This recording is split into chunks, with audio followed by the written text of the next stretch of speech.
Hello everyone, my self Mayuresh Singh. Friends, आज हम लोग क्लास बीएससी के लिए अलजेब्रा की बात करेंगे, ग्रुप थ्योरी, जो कि बहुत इंपॉर्टेंट है। यहाँ पे हमें 10 टॉपिक्स जो हमारे लिए इंपॉर्टेंट है जिनको पढ़ना है। पहला, रिलेशंस क्या होते हैं। ये बहुत छोटा सा टॉपिक है, इसमें कुछ नहीं, आप 12th में भी इसको पढ़ चुके होंगे। ठीक है। फिर उसके बाद हमें ग्रुप्स देखते हैं, ग्रुप्स क्या क्या होते हैं, कितने कितने टाइप के होते हैं, ग्रुप्स कैसे बन जाता है, कोई सेट ग्रुप कब कहलाता है। दूसरा देखना है साइक्लिक ग्रुप देखना है, नॉर्मल सब ग्रुप देखना है, क्वोशिएंट ग्रुप देखना है, होमोमॉर्फिज्म क्या होता है, आइसोमॉर्फिज्म क्या होता है, इसको देखना है। फिर फंडामेंटल थ्योरम्स है कुछ हमारे होमोमॉर्फिज्म आइसोमॉर्फिज्म के ऊपर, उनको देखना है। परम्यूटेशन ऑफ ग्रुप देखना है और डायरेक्ट प्रोडक्ट देखना है। ठीक है। ये सब देखने में तो 10 टॉपिक हैं, तो कम से कम 15 वीडियो के आसपास, अगर एक एक घंटे की देखी जाए तो 15 वीडियो के आसपास बननी चाहिए। तो हम लोग इसको बहुत जल्दी से करेंगे, कवर अप करेंगे। ठीक है। तो स्टार्ट करते हैं हम लोग। तो देखिए, सबसे पहले हम लोग रिलेशंस की बात करेंगे। जैसे ए कोई सेट है, उसके अंदर एलिमेंट है हमारे पास ए बी सी एलिमेंट है, और बी एक सेट है, उसमें एलिमेंट है 1 2 3। आप ए क्रॉस बी लिखते हैं, यानी आप कार्टेशियन प्रोडक्ट लिखते हैं इनका, तो ए कॉमा 1 ए कॉमा 2 ए कॉमा 3। ठीक। फिर क्या आ जाएगा, बी कॉमा 1 बी कॉमा 2, फिर क्या हो जाएगा, बी कॉमा 3 हो जाएगा। ठीक है। फिर क्या आ जाएगा, सी कॉमा 1 सी कॉमा 2। ठीक। फिर क्या हो जाएगा हमारे पास आकर के C,3, ऐसे करके टोटल इसमें 9 एलिमेंट्स आ जाएंगे। ठीक है। अब इसमें से कोई भी हम सबसेट उठा लें, R is the subset of A cross B, तो वो रिलेशन के नाम से जाना जाता है। वो क्या कहलाता है, रिलेशन के नाम से जाना जाता है। ठीक है। फिर क्या देखते हैं आकर के, टाइप्स ऑफ रिलेशन देख लेते हैं। देखिए, टाइप्स ऑफ रिलेशन देख लेते हैं। ठीक। तो पहला रिलेशन क्या होता है, रिफ्लेक्सिव रिलेशन। ठीक है। रिफ्लेक्सिव रिलेशन क्या होता है, तो रिफ्लेक्सिव रिलेशन में कहते हैं कि हमें आर एक सबसेट लिया, हमने ए क्रॉस ए का, आर एक सबसेट लिया किसका, ए क्रॉस ए का, यानी ए क्रॉस ए, अगर ए के अंदर एलिमेंट क्या थे हमारे पास, ए बी सी थे। ठीक। तो हमने ए क्रॉस ए लिखा, तो उसमें क्या क्या आ जाएगा, ए कॉमा ए आ जाएगा, ए कॉमा बी आ जाएगा, ए कॉमा सी आ जाएगा, फिर क्या आ जाएगा, बी कॉमा ए आएगा, बी कॉमा बी आएगा, बी कॉमा सी आ जाएगा, फिर क्या आ जाएगा, सी कॉमा ए आ जाएगा, सी कॉमा बी आ जाएगा, सी कॉमा सी आ जाएगा। हमने आर एक सबसेट लिया इसका इसका, और अगर आर में हमारे ए कॉमा ए टाइप के पेयर बिलोंग करते हैं, सारे आर के अंदर ए कॉमा ए टाइप के पेयर आ जाते हैं। ठीक। For all A belongs to A. ठीक। तो ऐसा रिलेशन क्या होगा हमारा, आकर के रिफ्लेक्सिव रिलेशन कहलाता है। जैसे कि एग्जांपल के तौर पे, आर में मान लीजिए हमारे पास ए कॉमा ए लिखा है, ए कॉमा बी लिखा है, फिर बी कॉमा बी लिखा है, फिर सी कॉमा सी लिखा है। तो ये रिलेशन हमारा रिफ्लेक्सिव कहलाता है, क्योंकि अगर ए के अंदर एलिमेंट क्या थे हमारे पास, ए बी सी एलिमेंट थे, तो ए भी है उसमें, बी ए कॉमा ए भी है, बी कॉमा बी भी है, सी कॉमा सी भी है, तो कैसा रिलेशन कहलाएगा, रिफ्लेक्सिव रिलेशन कहलाएगा। दूसरा क्या होता है हमारा, सिमेट्रिक रिलेशन कहलाता है। देखो, सिमेट्रिक रिलेशन में क्या होता है,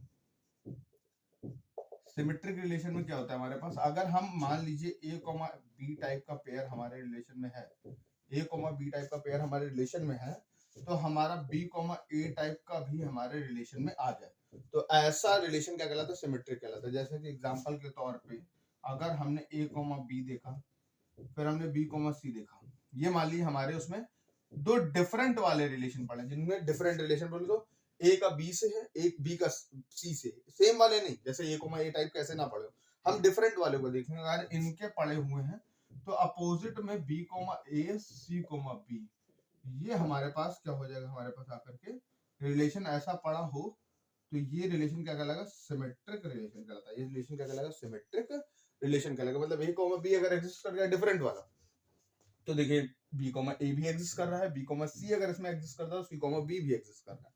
अगर मान लीजिए यहाँ पे सी कॉमा ए कॉमा सी एग्जिस्ट कर जाता, तो ए सी कॉमा ए भी एग्जिस्ट करना पड़ता, तब हमारे पास क्या होता है, इसको सिमेट्रिक बोलते हैं। लेकिन अगर सी कॉमा ए कॉमा सी एग्जिस्ट कर दिया, सी कॉमा ए एग्जिस्ट नहीं करेगा, तो सिमेट्रिक नहीं कहलाएगा।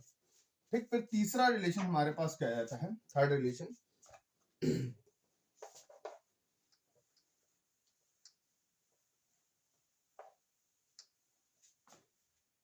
थर्ड रिलेशन बन जाता है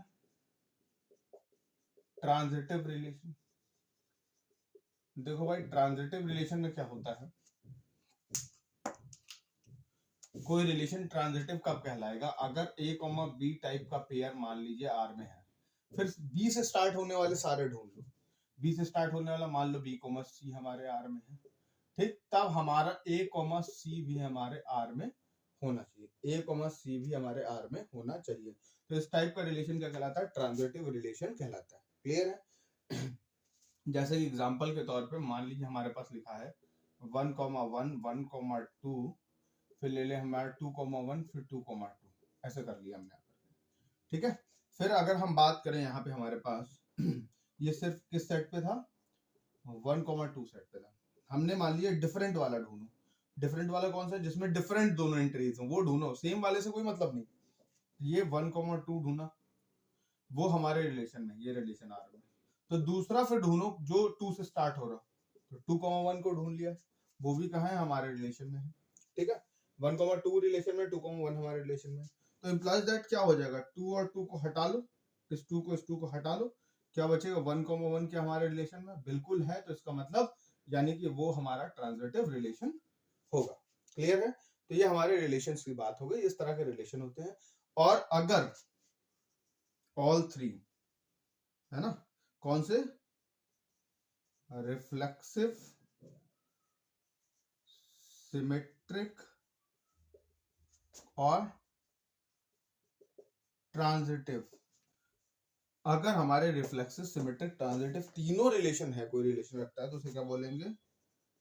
इक्विवेलेंस रिलेशन। क्या बोलते हैं? इक्विवेलेंस रिलेशन बोलते हैं। क्लियर है friends?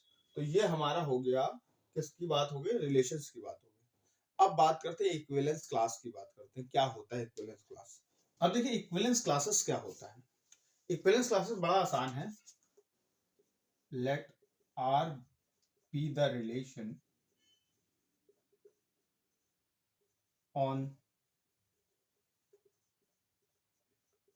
Set A, x belongs to r, अगर x r में बिलोंग कर रहा है, देन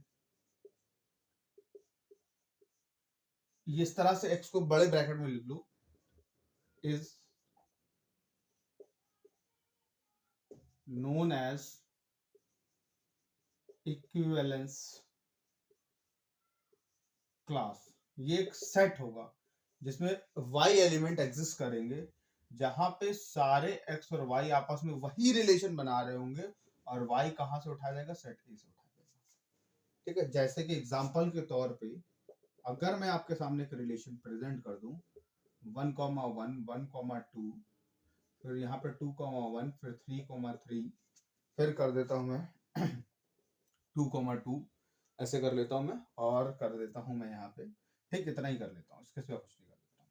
और सेट ए में एलिमेंट थे मेरे पास 1 2 3, इसके सिवा कोई एलिमेंट नहीं थे। तो पहली बात, क्या ये रिलेशन इक्विवेलेंस है? पहली बात ध्यान रखिएगा, इक्विवेलेंस क्लास होने के रिलेशन को इक्विवेलेंस होना जरूरी है, इसको इक्विवेलेंस होना बहुत जरूरी है।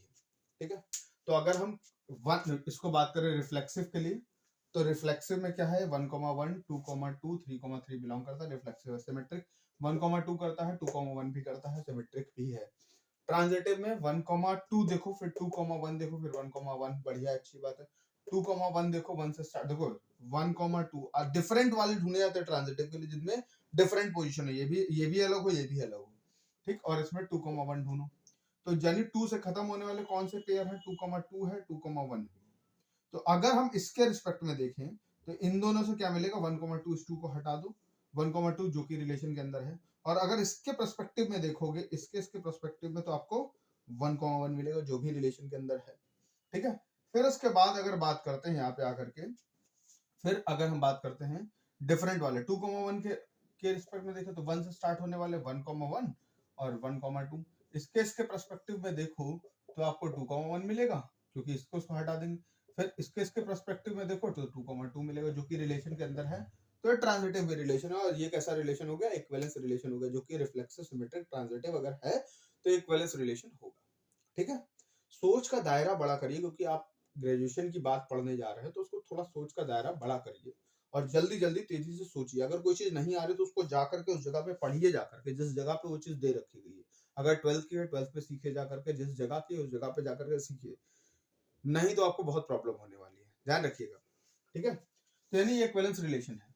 अब इसमें क्लास वन के अंदर, जैसे वन मान लीजिए हमारा एलिमेंट है, क्लास वन के अंदर कौन कौन से रिलेशन होंगे इस रिलेशन के रिस्पेक्ट में, तो वन के साथ वन रिलेट कर रहा है और टू रिलेट कर रहा है।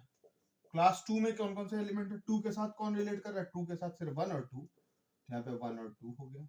क्लास थ्री के साथ कौन रिलेट कर रहा है, ओनली थ्री कर रहा है रिलेट, तो यानी क्लास वन में ये एलिमेंट, क्लास टू में एलिमेंट, क्लास थ्री में ये एलिमेंट, तो ये किसकी बात हो गई, इक्विवेलेंस क्लास की बात हो गई।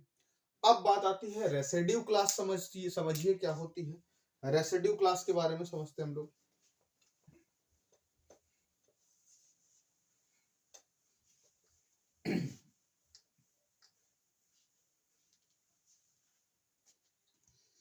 सपोज करिए मैंने आपसे बोला कि कोई नंबर है वो 3 से डिवाइड करो, कोई नंबर है उसको क्या करो 3 से डिवाइड करो, तो क्या होता है, कोई नंबर अगर 3 से डिवाइड करोगे तो क्या क्या चीजें होंगी, या तो एक जीरो रिमाइंडर मिलेगा, या तो वन रिमाइंडर मिलेगा, या तो टू मिलेगा, इसके सिवा और कोई रिमाइंडर नहीं मिल सकता, इसके सिवा और कोई रिमाइंडर नहीं मिल सकता, ध्यान रखिएगा, या तो जीरो मिलेगा, या तो वन मिलेगा, या तो टू मिलेगा, इसके सिवा कोई भी रिमाइंडर नहीं मिल सकता। तो उसका सिंपल से कहने का मीनिंग ये है कि भैया ऐसा है कि 3 से हम डिवाइड करते हैं तो जीरो रिमाइंडर कौन कौन से एलिमेंट देते हैं, वो क्या होंगे, रेसिड्यू क्लास जीरो के अंदर होंगे, कौन कौन से देंगे, यानी जीरो ले लिया, 3 ले लिया, 6 ले लिया, 9 ले लिया, ऐसे यहाँ पे -3 ले लिया, -6 ले लिया, -9 ले लिया। फिर उसके बाद रेसिड्यू क्लास वन में क्या होंगे, वन होंगे हमारे पास इसमें, फिर वहां पे 1 4 7, फिर -2, फिर कितना बचेगा आपके पास -5, फिर कितना बचेगा आपको -8, फिर यहाँ पे कितना बचेगा 8, यहाँ पे 10 हो जाएगा आपके पास, ऐसे करके एक एक ऐड करते चलो। फिर रेसिड्यू क्लास टू में क्या होंगे आपके, कि जो 3 से डिविजिबिलिटी की बात चल रही, यहाँ पे 2 हो जाएगा, यहाँ पे कितना हो जाएगा आपके पास आकर के 5 हो जाएगा, यहाँ पे कितना हो जाएगा 8 हो जाएगा, यहाँ पे कितना 11 हो जाएगा, यहाँ पे कितना -1 हो जाएगा, यहाँ पे -4, यहाँ पे कितना बचेगा -7। तो रेसिड्यू क्लास टू के अंदर इतने होंगे, रेसिड्यू क्लास जीरो के अंदर इतने होंगे, रेसिड्यू क्लास वन के अंदर इतने होंगे, ठीक है। तो इस तरह से हमारे क्या मिल जाएंगे, रेसिड्यू क्लासेस के अंदर एलिमेंट्स मिल जाते हैं, इस तरह से हमारे क्या होते हैं, रेसिड्यू क्लासेस के अंदर एलिमेंट्स मिल जाते हैं। क्लियर है फ्रेंड्स, तो ये ही कहलाते हैं रेसिड्यू क्लासेस। यानी देखिए पूरा इंटीजर का सेट था, सिर्फ 3 क्लासेस में हमने डिवाइड कर दिया, ये देखिए इसके अंदर सारे इंटीजर्स आ गए, सारे इंटीजर हैं इसके अंदर, ऐसा नहीं कि कोई इंटीजर छूट रहा है। क्लास वन के अंदर ये सारे इंटीजर हैं, ठीक है, क्लास जीरो के अंदर ये सारे इंटीजर हैं, क्लास टू के अंदर ये सारे इंटीजर हैं। क्लियर है, ओके। तो ये रेसिड्यू क्लासेस हो गई। दो रेसिड्यू क्लासेस को जोड़ने पे क्या होता है, दो रेसिड्यू क्लासेस में अगर आप R1 को R2 से ऐड करते हो तो कुछ नहीं, आप डायरेक्ट लिख लिए R1 + R2। इन केस आपका एलिमेंट, जैसे मान लीजिए डिविजिबल बाय 3 की बात कर रहे थे, residue class 1 plus residue class 2, इन दोनों को ऐड किया तो 3 हो गया, 3 को 0 से डिवाइड करिए तो आपके पास 0 आ गया, ठीक।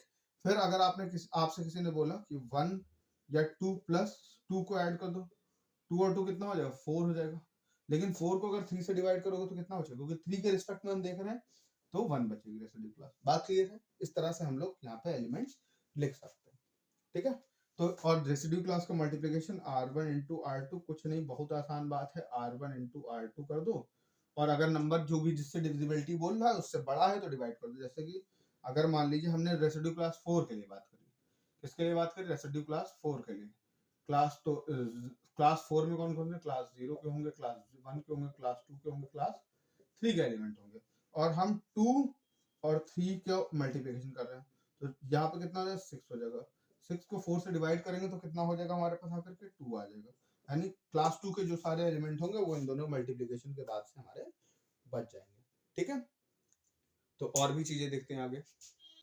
अब देखिए लिखा है एडिशन मॉडुलो n लिखा हुआ, क्या लिखा हुआ है, एडिशन मॉडुलो n लिखा हुआ, तो इसका मीनिंग क्या होता है, इसका मीनिंग बहुत आसान है, कुछ नहीं, आप एक काम करिए, आपके पास लिखा है एडिशन मॉडुलो, मान लीजिए 5 लिखा है, एडिशन मॉडुलो क्या लिखा है, 5 लिखा है, तो आप कुछ मत करिए, आप एक काम करिए कि कोई नंबर मान लीजिए 13 लिखा हुआ है, इसको 5 से डिवाइड करिए, इसको 5 से डिवाइड करेंगे तो रिमाइंडर कितना बचेगा, आपको दो नंबर कोई पकड़ा दिए, दो नंबर मान लीजिए 6 पकड़ा दिएगा और एक पकड़ा दिएगा 7, 6 और 7 को ऐड करना है और एडिशन मॉडुलो 5 के अंडर में, तो 6 + 7 कितना हो जाएगा आपका, 6 + 7 हो जाएगा 13, 13 को आप 5 से डिवाइड करिए, 13 को आप 5 से डिवाइड करेंगे तो कितना बचेगा आपके पास, 3 रिमाइंडर, कितना बचेगा, 3 इज द रिमाइंडर, 3 रिमाइंडर बचेगा। बस यही चीज लिखनी होती है कि आपके पास कोई नंबर दे रखा है 13, उसको आपको ये कांग्रेस बोला जाता है, इसको कांग्रेस रिलेशन बोलते हैं, ठीक है, यानी यहाँ 13 है आपके पास और ये 3 के कॉन्ग्रेंट आएगा मॉडुलो 5। यानी ये कहने का मतलब ये है, अगर यहाँ पे a लिखा है a congruent to b modulo n में, तो उसका मतलब ये है कि वो जो b है ना वो रिमाइंडर है, वो जो b है वो क्या है, एक रिमाइंडर है। यानी अगर a में से b माइनस कर दोगे, a में से अगर b घटा दो, यानी अगर 3 घटा दें यहाँ पे 13 में से, तो हमें जो भी नंबर मिलेगा वो n से डिविजिबल होगा, यानी n के टाइप का नंबर होगा। जैसे मान लीजिए आपके पास 15 है, तो उसके अंदर 5 into 3 होता है ना, ये 5 से डिविजिबल है, 5 होगा तभी तो डिविजिबल होगा यहाँ पे। यानी इसको n के टाइप का बोल देंगे।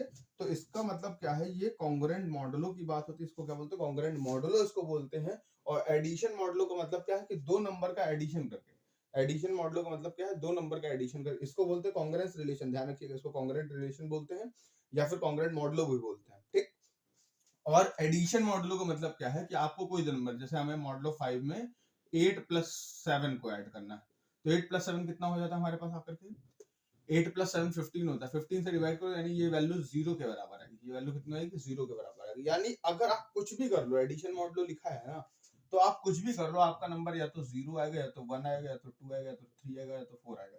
इससे बड़ा आ ही नहीं सकता। जैसे कि कुछ भी कर लो, जैसे मान लो 7 + 14 लिख देते हैं, 7 + 14 लिख देते हैं एडिशन मॉडुलो 5 में, तो टोटल मिला के कितना हो जाएगा, पहली बात आकर के 21 मतलब 5 से डिवाइड करो, 5 से ज्यादा हो गया तो बस डिवाइड करना है उसको, डिवाइड किया तो रिमाइंडर कितना बचा फ्रेंड्स, 1 बचा है, देखिए 1 आ गया, ठीक है। तो ये होती है एडिशन मॉडुलो की बात। एडिशन मॉडुलो क्या है, सिंपल सा इस तरह से लिखा जाता है एडिशन मॉडुलो। कॉन्ग्रुएंट रिलेशन या कॉन्ग्रुएंट मॉडुलो इस तरह से लिखा जाता है, कॉन्ग्रुएंट मॉडुलो इस तरह से लिखा जाता है, a congruent to b modulo n।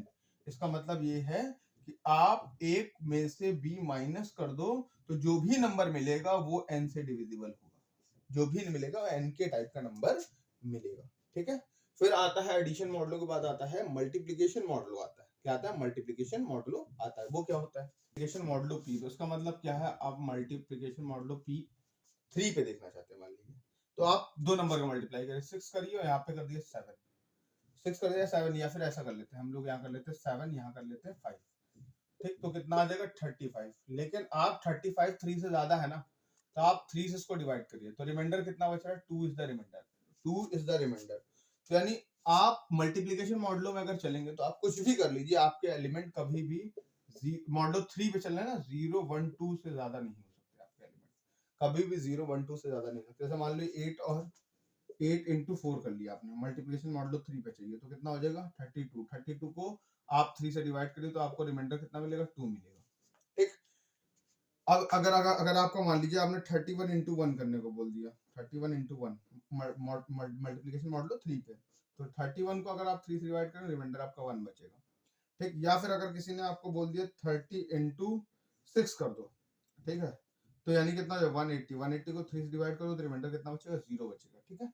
यानी इसका मतलब इसको बोलते हैं मल्टीप्लिकेशन मॉडुलो। एडिशन मॉडुलो में क्या होता है, दो नंबर को ऐड करने के बाद अगर नंबर हमारा मॉडुलो वाली नंबर से बड़ा हो जाए तो उससे डिवाइड कर दो। मल्टीप्लिकेशन में क्या होता है कि अगर नंबर हमारा बड़ा हो गया तो उससे दो नंबर के मल्टीप्लाई करने पर नंबर बड़ा हो गया तो उससे डिवाइड कर दो, ठीक है। अब देखते हैं, एक बहुत इंपॉर्टेंट थ्योरम पूछी जाती है एग्जाम में, उसको पढ़ते हैं। अब देखिए हमसे क्या कह रहा है, the set of integer i congruence modulo n is the equivalence relation, इसको दिखाना है। तो यार कॉन्ग्रुएंस मॉडुलो क्या होता था कि a that will be b modulo n, मतलब क्या है कि a में से आप b माइनस करो, ये n के टाइप के एलिमेंट आ जाएंगे। तो सबसे पहला हमारे पास बात करनी है रिफ्लेक्सिव रिलेशन। किसकी बात करनी है, रिफ्लेक्सिव रिलेशन। रिफ्लेक्सिव रिलेशन में क्या होता है कि आपके क्या a टाइप के एलिमेंट आपके रिलेशन में आएंगे, यानी कह रहा है कि आप अगर यहाँ पे भी a भी कर लीजिए, ये देखिए ये कह रहा है, ये रिलेशन इस तरह से डिफाइन है, relation defined on a, b पे कुछ इस तरह से बोल रहा है कि a, b को अगर आप करते हो, a में से b सब्ट्रैक्ट करते हो तो n के से डिविजिबल हो जाएगा। वो भी ये भी ढूंढना है, ये भी बताना है k जो है ना वो इंटीजर होगा, k जो है वो इंटीजर होगा, ठीक है।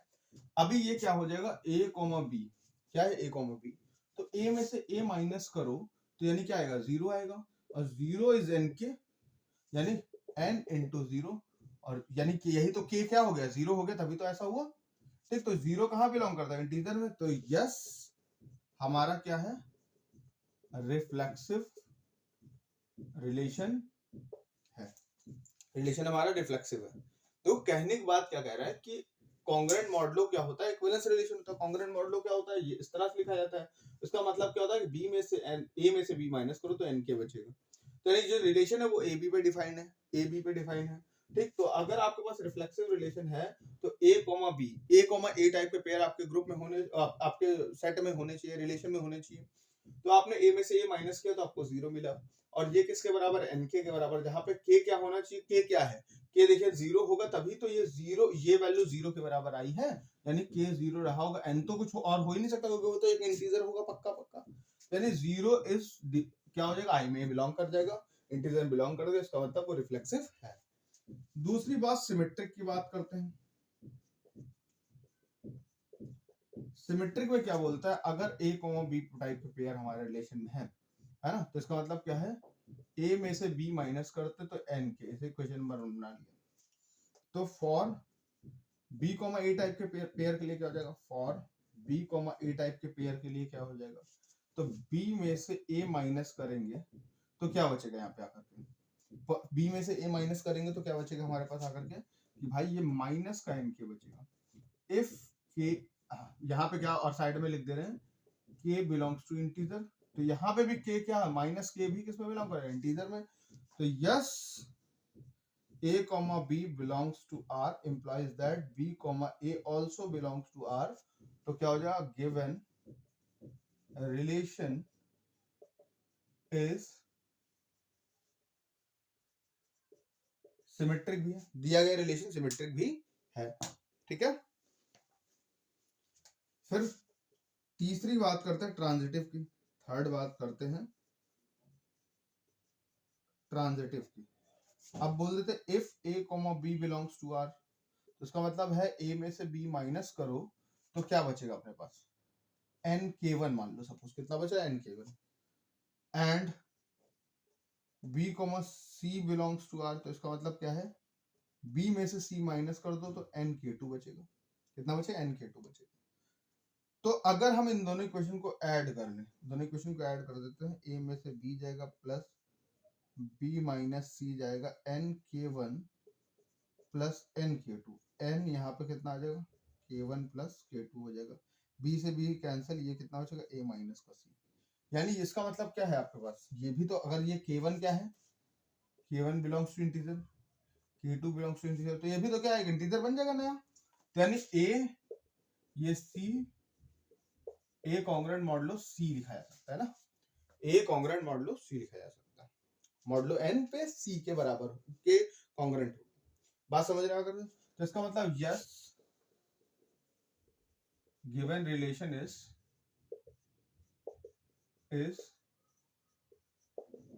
ट्रांजिटिव, दिया गया रिलेशन ट्रांजिटिव भी है, तो इसका मतलब क्या हो गया, हेंस रिफ्लेक्सिव सिमेट्रिक ट्रांजिटिव हो गया, तो hence our relation is equivalence relation। ठीक, अपना रिलेशन कैसा हो जाएगा, इक्विवेलेंस रिलेशन हो जाएगा। अब देखिए हमसे क्या कह रहा है कि a congruent b modulo n पे, c congruent d modulo n पे, तो कह रहा है कि ये प्रूव करो कि ये भी ऐसा होगा, ये भी ऐसा होगा। तो बड़ा आसान काम, पहला काम देखिए क्या बोल रहा है, a minus b is equal to N के वन लिख देते हैं। ठीक है, फिर इधर क्या लिख देते हैं, c minus d is equal to N के टू लिख देते हैं, क्योंकि भाई यही तो दे रखा गया ना कि भाई a में से b घटा लोगे, इसका मतलब क्या है यार, 10 लिखा हुआ है तो रिमाइंडर कितना देगा, 1 देगा मॉडुलो 3 पे, या फिर 10 में से 1 घटा लो तो 3 से डिविजिबल हो जाएगा। वही तो बात लिखी है। तो यानी अगर मैं इन दोनों को कर देता हूं ऐड, इन दोनों कर देता हूं ऐड, तो a plus c minus b plus d is equal to N के वन प्लस के टू हो जाएगा।